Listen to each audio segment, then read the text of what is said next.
Ramin bəy, baza maliyyə mühasibat terminlərini deyəcəm. Onları maksimum 4 sözlə mümkün qədər lori dildə ifadə edək.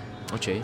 Assets, Sahib olduqlarım, liabilities, borclarım, capital, biznesə öz qoyduğum, gross profit, mayadan sonra qalan, net profit, ən axırda qalan, trade receivables, nisiyə dəftəri, trade payables, mənim borclarım, tax payables, dövlətin payı, audit, qorxulu yuxu, depreciation, aktivin qocalması tam əhatə eləmir olsun, liquidity, likvidlik, pul yaratma qabiliyyəti, reserves, dar günüsün saxladıqlarım, VACC, yəni weighted average cost of capital, borc nesiyə başa gəldi, fixed assets, pas, stock, goods, ambarda olanlar,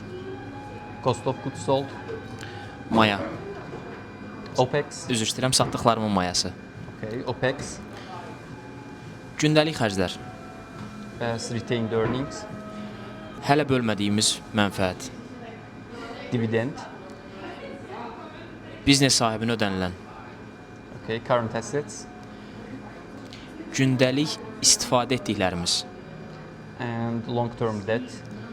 uzun müddətli borc, pas. Görəsən bu ifadələrin daha yaxşı təsvirini bilən olacaqmı? Kommentdə öz fikirlərinizi bölüşə bilərsiniz. Məndə spontan bu ideyalar gəldi. Siz öz fikirlərinizi rəydə bölüşməyi unutmayın.